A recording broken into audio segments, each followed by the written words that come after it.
Okabuk was a professional pilot. Last Easter Sunday, Kabuk was at the controls of a 6-seater Beechcraft King Air 200. The person keeping him company in the co-pilot's seat was the plane's owner, a lanky construction entrepreneur named Doug White. After attending the funeral of his brother in Marco Island, Florida, White, his wife Terry and 2 daughters Maggie and Bally boarded a twin-engine King Air for the trip home to northeastern Louisiana. And even though White was the owner of the airplane, he could not fly it. White had obtained his private pilot's license in 1990 and promptly stopped flying. The King Air had been an investment and he often rented the plane to an air charter service. Kabuk began a routine call to air traffic controllers in Miami using the plane's FAA identification number, N559. Miami Center, King Air 559er Delta Whiskey. But suddenly his voice trailed off, and his chin fell to his seat. White tapped him on the shoulder and called his name. Raising his head, Kabuk gave a long moan.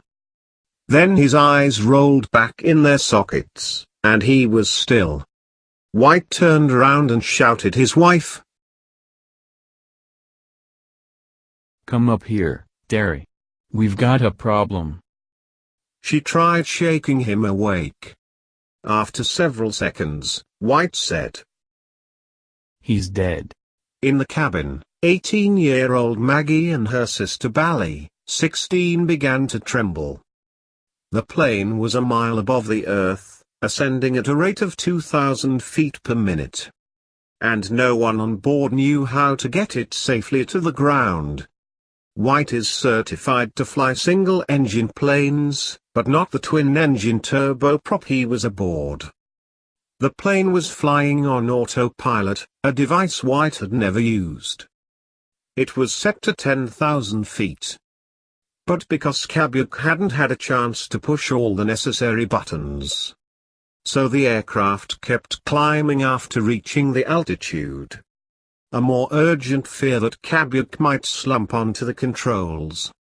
White screamed at Terry to get Kabuk out of the control room. Both Terry and Maggie struggled to lift Kabuk's body, but there wasn't enough space in the cramped cockpit. White told Terry to went back to the cabin and prayed hard. Then she returned to the cabin and comforted her daughters. Maggie had survived a bout of cancer 4 years earlier. Less than 30 seconds later, White was on the radio to the controllers at Fort Myers. "I got to declare an emergency. My pilot's unconscious. I need help up here. I need a King Air pilot to talk to." "I'm here, don't worry. I'm trying to find a solution." Air traffic controllers Jessica Anaya and Nathan Henkels, in Miami, and Carey Meadows and Brian Norton in Fort Myers worked quickly to move airplanes out of the way. Just then, a supervisor arrived with Lisa Grimm, who plugged her headset. Grimm, 31, had flown Learjets and worked as a flight instructor before becoming a controller. But in reality she'd flown a King Air only once for 2 hours. She was able to tell White how to disengage the autopilot. The plane had reached 17,500 feet before he could switch it off. "We are going to start a slow, shallow descent. Pull back slowly on the throttle and ease the yoke over gently," Grimm said in a soothing tone. The task of easing the yoke proved quite challenging. Even under normal conditions, changing a King Air's direction manually was a tough task. Grimm continued advising White. "I want to get you down to 11,000 feet. He tried to keep his descent gradual, but his speed and angle fluctuated widely. As White's craft reached the proper cruising altitude, Grimm began thinking ahead to the landing. It would be difficult and that making the attempt in Miami was not an option. They got the permission at Southwest Florida International Airport in Fort Myers. You're going to be talking to Fort Myers approach in just a minute. They are going to get you down safe. She told White to turn left, over the Gulf of Mexico. He maneuverably did it. Grimm appreciated him and asked him to switch the radio to Fort Myers's frequency. White hated to cut off contact with Lisa Grimm. Her calm voice had become his lifeline. She promised to stand by in case he wanted to talk to her again. Norton radioed to White. We're getting some help from another pilot who is familiar with the airplane. Are you using the autopilot or hand flying the plane? Me and the good Lord are hand flying this, he said over the radio. White relieved at the promise of additional backup. In the cabin, Terry and the girls were still huddled, holding hands. When the King Air was down to 2,000 feet, White spied a gray stripe in the distance. The plane was 15 miles from the airport.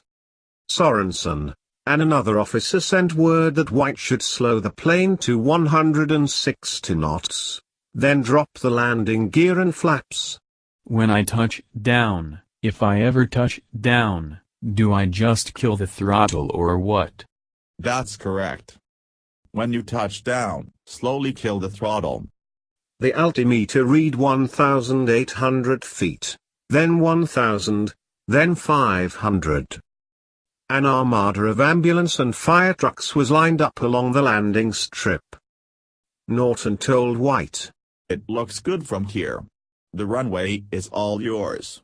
In Fort Myers, everyone in the control room rushed out of the building to see what had happened. The King Air was sitting on the runway, after a perfect landing. Inside the control center, the cheers and backslaps had begun. Mr. White, 56, landed the plane. It was not until the plane was back on the ground that it was confirmed the pilot had died. Those air traffic controllers won the Archie League Medal of Safety Award, given by the National Air Traffic Controllers Association.